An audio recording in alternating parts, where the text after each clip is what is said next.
नमस्कार। आज हम स्पेसिफिक रिलीफ के सेक्शन 22 से लेकर 25 हम जो है वो डिस्कस करेंगे। सबसे पहले सेक्शन 22 क्या कह रहा है? सेक्शन 22 कह रहा है power to grant relief for possession, partition, refund of earnest money etcetera.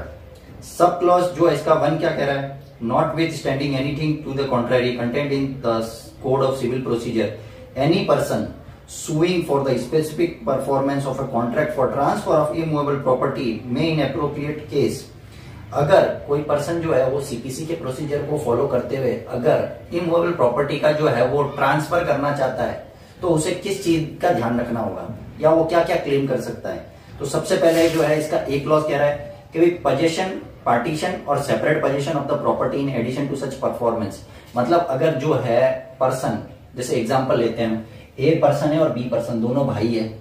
और दोनों भाई है, किसी चीज को मान लीजिए उनका डिस्प्यूट हो गया प्रॉपर्टी को लेके, तो ए जो मान लीजिए कि वो स्पेसिफिक परफॉर्मेंस का सूट लाता है कोर्ट के अंदर कि साहब मुझे ये जो प्रॉपर्टी है इसका मुझे ये प्रॉपर्टी जो है वो मुझे स्पेसिफिकली परफॉर्म की जाए, मुझे पोजीशन दिया जाए। तो भाई कोर्ट सबसे पहले क्या कहेगी कि आपका हिस्सा कितना है। तो अब उनके पास अगर इस चीज की डिटेल नहीं हुई तो सबसे पहले इनको ये भी रिलीफ क्लेम करनी होगी कि साहब इसका पार्टीशन करें। जब पार्टीशन करोगे तभी आपको पता चलेगा कि किसका कितना हिस्सा आएगा, कितना हिस्सा वो हकदार है। जब उसे हिस्सा पता चल जाएगा तो कोर्ट जो है वो डिसाइड करेगी क्या इसे स्पेसिफिक परफॉर्मेंस मिलना चाहिए कि नहीं मिलना चाहिए। अगर मिलना चाहिए तो कितना मिलना चाहिए जो हमने डिसाइड करा है, या कोर्ट डिसाइड करेगी जो है। उसके बाद सब क्लॉज बी क्या कह रहा है? Any other relief to which he may be entitle including the refund of earnest money और डिपॉजिट पेड। मतलब अगर इन जो ऊपर वाली एक क्लॉज थी उसके अंदर जो 3 रिलीफ थी उसके अलावा भी कोई अगर अदर रिलीफ लेनी है तो वो ले सकता है। उसके साथ अगर उसने कोई अर्नेस्ट मनी पेड कर रखी है तो वो उसको वापस रिफंड हो जाएगी। कब होगी?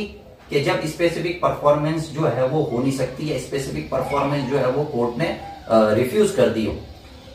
अगर आपकी स्पेसिफिक परफॉर्मेंस ही नहीं हो रही तो आपने जो पैसा दिया वो वापस मांगोगे, तो बस वही आपको रिलीफ क्लेम करनी है और कोर्ट जो है वो सेटिस्फाई हो गई तो आपको अर्नेस्ट मनी वापस रिफंड करा देगी। अब उसका सेकंड क्लॉज क्या कह रहा है? No relief under clause A और बी ऑफ सब सेक्शन 1। जो पोजीशन वाला जो पॉइंट था हमारा ए क्लॉज और बी क्लॉज अदर रिलीफ का, वो कोर्ट तभी ग्रांट करेगी जब आपने अपनी प्लेंट के अंदर स्पेसिफिकली रिलीफ क्लेम करी हो कोर्ट से। अगर आप अपनी प्लेंट के अंदर, वाद पत्र के अंदर अपनी रिलीफ जो अनुतोष है वो आपने मांगा ही नहीं है तो वो कोर्ट कैसे आपको अनुतोष ग्रांट कर देगी? सबसे पहले आपको मांगना होगा, आपसे रिलीफ मांगनी होगी कोर्ट से कि साहब मुझे ये चीजें जो है, ये रिलीफ है मुझे चाहिए आपसे, तभी आपको कोर्ट जो है वो रिलीफ ग्रांट करेगी। प्रोवाइजो है इसके अंदर, अगर किसी वश जो है वो आप रिलीफ क्लेम करना जो है आप भूल गए तो ऑर्डर 6 रूल 17 सीपीसी का अमेंडमेंट ऑफ प्लीडिंग, उसकी आप एप्लीकेशन ऑनरेबल कोर्ट को लगा सकते हैं। कोर्ट जो है वो अगर आपने जो शो कॉज आपने जो शो कर दिया है कि भाई ये कारण था मेरा, इस वजह से मैं जो है वो रिलीफ जो है क्लेम नहीं कर पाया था, जो आपने कॉज शो किया है, कोर्ट अगर सेटिस्फाई हो गई तो फिर जो है वो आपको कोर्ट परमिशन ग्रांट कर सकती है।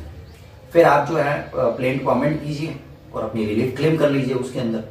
उसके बाद थर्ड क्लॉज क्या कह रहा है? The power of court to grant relief under clause B, जो अदर रिलीफ का था सबसेक्शन 1 का, shall be without prejudice its to power to award compensation under section 21। मतलब अगर आप अर्नेस्ट मनी जो है वो कोर्ट आपको दे रही है, इसका मतलब ये नहीं है कि आपको कॉम्पनसेशन अब नहीं मिलेगा। कोर्ट आपको कॉम्पनसेशन दे सकती है क्योंकि वो तो कॉम्पनसेशन का तो सेक्शन ही 21, कॉम्पनसेशन तो अलग चीज है।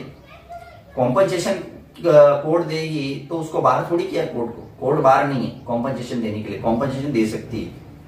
उसके बाद एक केस आता है पीसी वर्ग से वर्सेस देवकी अम्मा बालंबिका देवी AR 2006 SC 145। इसमें कोर्ट ने कहा decree for partition separate possession of property can be granted in addition to decree for specific performance of contract. अगर स्पेसिफिक परफॉर्मेंस की डिक्री अगर कोर्ट जो है वो ग्रांट कर रही है तो उसके एडिशन में जो है वो कोर्ट जो है वो पार्टीशन और सेपरेट पोजीशन की भी डिक्री जो है वो ग्रांट कर सकती है। उसके बाद section 23 liquidation of damage not bar to specific performance. इसमें जो है वो लॉ क्या कह रहा है a contract otherwise proper to be specifically enforced may be so enforced through a sum named in the amount to be paid in case of its breach and the party in default willing to pay the same. इसके अंदर law कह रहा है कि जो party है, जैसे ये दो पार्टी है ए और बी, एग्जांपल की तरह से हम समझते हैं, ए और बी जो पार्टी है उन्होंने कॉन्ट्रैक्ट किया कि 1000 बैग मुझे राइस के चाहिए। बी ने बोला ठीक है मैं परफॉर्म कर दूंगा, तो उन्होंने जो है वो कॉन्ट्रैक्ट के अंदर क्लॉज रख दिया कि मुझे 1 फरवरी से पहले जो है वो 1000 बैग राइस के चाहिए। अगर आप इस कॉन्ट्रैक्ट को परफॉर्म करने में विफल हो जाते हैं या फेल हो जाते हैं तो फिर जो है वो आपको 500 बैग राइस का जो है वो हर्जाना देना पड़ेगा। मतलब जो अमाउंट बनता है 500 बैग का जो भी रेट है वो आपको हर्जाना देना पड़ेगा। तो लॉ कह रहा है कि ये क्लॉज सिर्फ आपने सामने वाला कोई भी पार्टी है उसकी स्पेसिफिक परफॉर्मेंस को देखते हुए अगर आपने लिखा है तो फिर जो है वो आपको इस अमाउंट को पे नहीं किया देना जाएगा। अगर स्पेसिफिक परफॉर्मेंस जो है वो अगर हो सकती है तो फिर इस क्लॉज को अप्लाई कराने का या इस क्लॉज को कंप्लाई कराने की जरूरत नहीं है। इसका सब क्लॉज 2 क्या कह रहा है, when the enforcing of specific performance, अगर स्पेसिफिक परफॉर्मेंस हो सकता है under this section the court shall not also decree the payment of sum. मतलब कोर्ट जो है वो उस पेमेंट की डिक्री नहीं करेगी। दोनों हाथ लड्डू कैसे होंगे, आप अगर स्पेसिफिक परफॉर्मेंस ले तो स्पेसिफिक परफॉर्मेंस ले लो और या फिर जो आपको वो कॉम्पनसेशन जो अपने क्लॉज में लिखा है या तो वो ले लो, दोनों चीजें एक साथ नहीं आएगी। Section 24 bar of suit for compensation for the breach after dismissal of suit for specific performance. Section क्या कह रहा है ये 24, सूट जो है वो डिसमिस हो गया, कोर्ट को लगता है कि नहीं आपका स्पेसिफिक परफॉर्मेंस नहीं बनता है तो आपको रिलीफ ग्रांट नहीं होगी। अब इसके साथ साथ क्या होगा कि आपके सूट पर रेस जुडिकेटा अप्लाई हो जाएगा। Section 11 of CPC. Res judicata क्या कहता है, अगर आपका सूट जो है वो कंक्लूसिवली डिटरमाइन हो गया, दोनों पार्टियों को सुना और कोर्ट को लगा कि नहीं अब ये सूट जो है वो रिलीफ जो है वो प्लेंटिफ को ग्रांट नहीं हो सकती, या जो प्लेंटिफ का सूट है वो जो है वो सक्सीड नहीं हो रहा है, तो कोर्ट उसको खारिज करेगी, डिसमिस करेगी। अगर एक बार जब डिसमिस हो गया सूट तो वो कॉम्पिटेंट ज्यूरिसडिक्शन की कोई दूसरी कोर्ट है उसमें ये अप्लाई नहीं होगा। वो अगर सूट फाइल करते हैं तो उस पर रेस जुडिकेटा है। रेस जुडिकेटा का मतलब ही क्या है कि अगर आपने कोई कॉम्पिटेंट ज्यूरिसडिक्शन की कोर्ट से आपको जजमेंट मिल गया तो फिर आप same cause of action same title के अंदर आप किसी सेम कॉम्पिटेंट ज्यूरिसडिक्शन की कोर्ट दूसरी कोर्ट के अंदर आप जो है वो सूट फाइल नहीं कर सकते। परंतु क्या है कि प्लेंटिफ को यहां बार नहीं किया गया है कि आप जो है वो अपनी कोई दूसरी जो है वो रिलीफ क्लेम नहीं कर सकते। अगर आपके कोई दूसरी क्लेम जो है वो एंटाइटल हो आप उस रिलीफ के लिए तो आप उसको क्लेम कर सकते हो। उसके बाद सेक्शन 25 क्या कह रहा है, application of preceding section to certain award and testamentary direction to execute settlement. इसके अंदर ये कहा जा रहा है कि सेक्शन जो है वो 9 से लेकर 24 जो इस एक्ट के इस चैप्टर में दिए गए हैं वो अवार्ड्स पे अप्लाई होंगे। और इसके साथ कोर्ट जो है वो डायरेक्शन इशू कर सकता है कि विल और प्रोडिसल की जो है वो एग्जीक्यूशन हो।